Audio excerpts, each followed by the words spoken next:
नमस्कार दोस्तों, मेरा नाम कपिल सिक्का। स्वागत है आपका study I Q education platform में। आज इस वीडियो में हम डिस्कस करेंगे कि कर्नाटका कैसे पहला स्टेट बना ट्रांसजेंडर पर्सन्स को रिजर्वेशन देने के लिए, और साथ ही साथ हम ये देखेंगे कि क्या डिफरेंस होता है हॉरिजॉन्टल और वर्टिकल रिजर्वेशन में। कर्नाटका गवर्नमेंट ने इन्फॉर्म किया कर्नाटका हाईकोर्ट क्या कि उसने प्रोविजंस बना दिए हैं कि वो 1% हॉरिजॉन्टल रिजर्वेशन जो है वो ट्रांसजेंडर पर्सन्स के लिए यहाँ पे अप्लाई कर रहा है और ये गवर्नमेंट एम्प्लॉयमेंट में एप्लीकेबल है। कर्नाटका ये करने के बाद पहला ऐसा स्टेट बन गया जिसने ट्रांसजेंडर्स को हॉरिजॉन्टल रिजर्वेशन दिया है। अगर आप राजस्थान जुडिशरी की प्रिपरेशन कर रहे हैं तो उसके कोर्सेस हमारे पास अवेलेबल हैं। ये कोर्सेस प्रीलिम्स और मेंस दोनों को ध्यान में रखते हुए डिजाइन किए गए। नीचे डिस्क्रिप्शन बॉक्स में लिंक के थ्रू आप इन्हें एक्सेस कर सकते हैं। इसके अलावा अगर आप किसी और जुडिशरी की प्रिपरेशन कर रहे हैं तो इसके कोर्सेज भी आप हमारे यहाँ से परचेज कर सकते हैं। जैसा कि आप जानते हैं कि हम काफी ज्यादा मेहनत करते हैं यहाँ पे आपके लिए करंट अफेयर्स के लिए, तो आप इस चैनल को ज्वाइन कर सकते हैं और एक मंथली सब्सक्रिप्शन, एक मंथली फी दे के आप यहाँ पे हमें सपोर्ट कर सकते हैं। इसके अलावा स्टडी आईक्यू पे आप इन विभिन्न माध्यमों से हमसे जुड़ सकते हैं। मेरे जितने भी वीडियोस आते हैं इन सबके पीडीएफ में टेलीग्राम चैनल @कपिल लाइव से डाउनलोड कर सकते हैं। आप मुझे @कपिल सिक्का ट्विटर हैंडल पे भी फॉलो कर सकते हैं। तो यहाँ पे हम बात कर रहे थे कि कर्नाटका जो है वो पहला स्टेट बन गया है कंट्री में जिसने गवर्नमेंट सर्विसेज में 1% रिजर्वेशन दिया है ट्रांसजेंडर कम्युनिटी को। ये जो रिजर्वेशन दिया गया है ये Karnataka civil service general recruitment rule को अमेंड करने के बाद दिया गया है।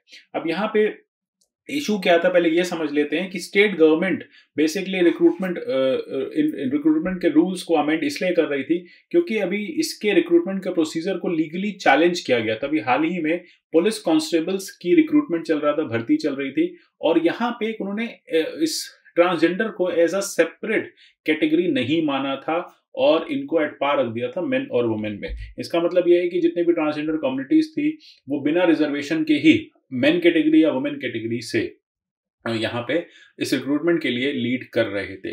अब इसी के चलते एक केस फाइल किया गया। केस का नाम है Sangma versus state of Karnataka. अब ये 2021 का जो केस है, यहाँ पे जीवा करके एक चैरिटेबल ट्रस्ट है, इसने एक एप्लीकेशन फाइल की, इंटरलॉक्यूटरी एप्लीकेशन फाइल की, और एक डायरेक्शन यहाँ पे कोर्ट से मांगा कि स्टेट गवर्नमेंट को डायरेक्शन दिया जाए कि वो एक रूल्स फ्रेम करे कि जिससे ट्रांसजेंडर कम्युनिटी को रिक्रूटमेंट के समय रिजर्वेशन मिले।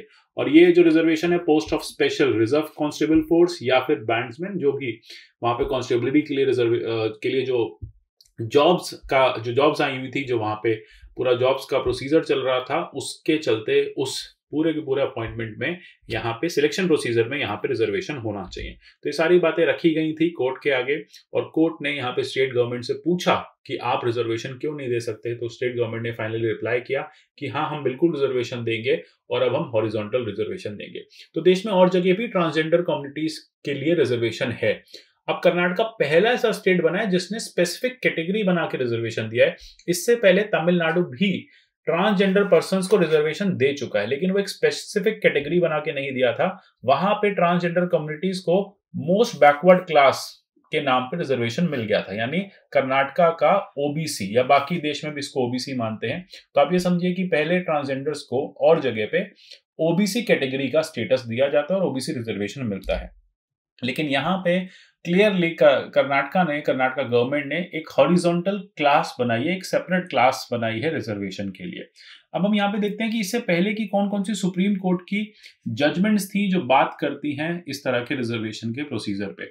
आप देखेंगे सुप्रीम कोर्ट पहले भी कह चुका है, आर्टिकल 16 क्लॉज 4 में इंदिरा साहनी में कोर्ट ने क्लियरली कहा था कि जो रिजर्वेशन है वो वर्टिकल रिजर्वेशन यूजुअली होता है बैकवर्ड क्लासेस के लिए, लेकिन 16 क्लॉज 4 जो है वो अपने आप में एग्जॉस्टिव नहीं है। तो जैसे कि यहाँ पे आप देखेंगे 16 क्लॉज 4 में क्लियरली लिखा है कि स्टेट कोई भी प्रोविजन बना सकती है फॉर रिजर्वेशन ऑफ अपॉइंटमेंट्स और post in favour of backward class of citizens जो स्टेट को लगता है कि इनएडिक्वेटली रिप्रेजेंटेड है। तो यहाँ पे जो रिजर्वेशन आता है ये वर्टिकल कैटेगरी आता है। जब मैं बात करता हूँ वर्टिकल कैटेगरी की, जब मैं बात करता हूँ हॉरिजॉन्टल कैटेगरी, तो उसको भी हम डिटेल में समझेंगे। लेकिन 16 क्लॉज 4 जो बात करता है वो वर्टिकल रिजर्वेशन की बात करता है। साथ ही साथ 16 क्लॉज 1 बात करता है equality of opportunity of all citizens, जो गवर्नमेंट को लगता है कि कोई भी ऐसा क्लास ऑफ सिटीजन जो पब्लिक ऑफिस में प्रॉपरली रिप्रेजेंटेड नहीं है। जैसे यहाँ पे हम बात करें ट्रांसजेंडर की, तो ट्रांसजेंडर जो है वो पब्लिक ऑफिस में एडिक्वेटली रिप्रेजेंटेड नहीं थे, इसलिए 16 क्लॉज 1 के चलते उनको रिजर्वेशन मिला। अब समझते हैं कि वर्टिकल और हॉरिजॉन्टल रिजर्वेशन में क्या डिफरेंस है। देखो, Indira Sahni versus union of India में क्लियर कर दिया गया था कि रिजर्वेशन दो तरह के होते हैं। एक होता है वर्टिकल रिजर्वेशन, एक होता है हॉरिजॉन्टल रिजर्वेशन। वर्टिकल रिजर्वेशन जो सबसे पहले से चला आ रहा है, जो वर्टिकल ग्राउंड्स पे, जब हम बात करते हैं वर्टिकल तो इस तरह के वर्टिकल्स में ये दिया जाता है।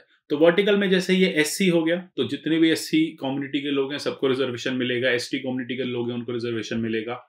वुमेन, अगर आप यहाँ पे देखें, ओबीसी देख लें तो उनको रिजर्वेशन मिलेगा।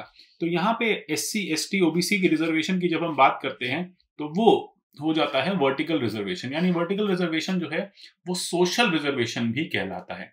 अगर मैं आपसे बात करूं हॉरिजॉन्टल रिजर्वेशन, तो हॉरिजॉन्टल रिजर्वेशन एक स्पेशल रिजर्वेशन का क्राइटेरिया बनाता है जो अक्रॉस द वर्टिकल सेक्शन आता है। मतलब जैसे कि अभी हमने देखा ये वर्टिकल्स हैं अलग अलग। अब इस वर्टिकल में जब हम बात करें कि 50% वुमेन रिजर्वेशन है, लेटेस्ट से 50% जो है वो वुमेन रिजर्वेशन है इन जनरल, तो यहाँ पे एससी वुमेन के लिए 50% रिजर्वेशन, एसटी वुमेन के लिए 50% रिजर्वेशन, ओबीसी वुमेन के लिए 50% रिजर्वेशन। ये जो रिजर्वेशन आएगा इसको आप बोलेंगे कि ये एक हॉरिजॉन्टल रिजर्वेशन है। यानी रिजर्वेशन विद इन रिजर्वेशन जब आ जाता है तो उसको हम कहते हैं हॉरिजॉन्टल रिजर्वेशन। तो हॉरिजॉन्टल रिजर्वेशन एक इक्वालिटी ऑफ अपॉर्चुनिटी की बात करता है। वुमेन के केस में वॉर वेटरन, जैसे अगर किसी वॉर वेटरन को देना है, ट्रांसजेंडर कम्युनिटी को देना, मतलब इररिस्पेक्टिव ऑफ सोशल, उनका क्या सोशल स्टेटस है। एससी एसटी ओबीसी तो हम सोशल स्टेटस की बात करते हैं। तो याद रखिएगा, जब हम बात करते हैं सोशल रिजर्वेशन की तब हम बात करेंगे वर्टिकल रिजर्वेशन की, लेकिन जब हम बात करते हैं हॉरिजॉन्टल रिजर्वेशन की तब हम बात करते हैं अदरवाइज बेनिफिशियरीज की। तो जिसमें वुमेन भी हो सकती हैं, उसमें वॉर वेटरन भी हो सकता है, और कोई वॉर वेटरन है तो वो वॉर वेटरन भी है, और कहें कि एससी वॉर वेटरन भी है, तो ये होता है reservation with in reservation. Disable है तो वो डिसेबल है, जनरल कैटेगरी में आता है, या एससी कैटेगरी से डिसेबल है, तो ये होता है रिजर्वेशन विद इन रिजर्वेशन। वैसे कहा जाता है कि cutting through the vertical categories ये रिजर्वेशन आता है। अब यूजुअली जैसे मैंने आपको एग्जांपल बताया कि हॉरिजॉन्टल कोटा अप्लाई कैसे होता है। देखो, हॉरिजॉन्टल कोटा वर्टिकल कैटेगरी में अप्लाई होता है।